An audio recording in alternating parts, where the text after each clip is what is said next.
Pemerintah Kabupaten Aceh Besar mulai menerapkan syarat sertifikat vaksin bagi warga penerima bantuan sosial maupun bantuan langsung tunai.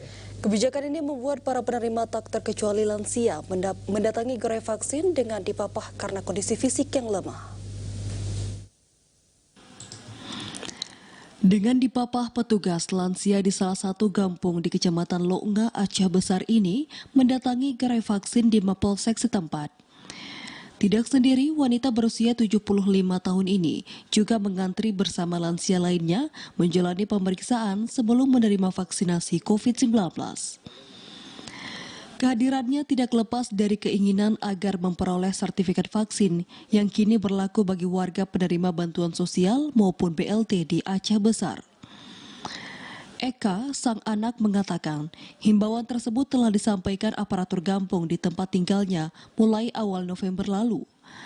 Para penerima BLT maupun Bansos harus memperlihatkan sertifikat vaksin saat mengambil bantuan pemerintah tersebut. Ini rencananya mau divaksin dosis pertama? Iya, memang belum, karena kemarin itu ada dinasa, nggak bisa, mama lagi sakit kan, ke puskesmas, itu sampai di puskesmas katanya harus ke dokter spesialis. Jadi mama kan nggak sanggup, udah jauh naik Honda, karena memang sekarang dari dinasanya kan memang diharuskan kan, memang kalau bisa vaksin. Ibu nerima BLT juga? Enggak mama. Meski mulai diterapkan, kebijakan sertifikat vaksin bagi warga Lo'nga masih sebatas sosialisasi. Begitupun penerapannya mulai efektif berlaku pada awal tahun nanti. Tapi sudah mulai diterapkan? Udah mulai, mungkin pelan-pelan ya kan, teman enggak tuh kali belum 100% lah kita apa tuh.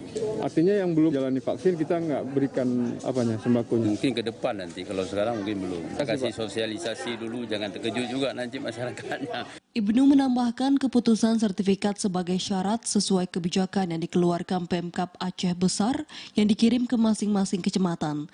Syarat ini merupakan salah satu cara mendongkrak capaian vaksinasi yang masih rendah di Kabupaten Aceh Besar. Warga yang tidak memenuhi syarat tersebut maka tidak dapat menerima bantuan sosial atau BLT. Sementara itu, meski telah datang, sejumlah lansia akhirnya kembali batal menjalani vaksinasi karena tidak lolos screening atau pemeriksaan kesehatan. Dari Aceh Besar, Arman Konadi, TVRI melaporkan.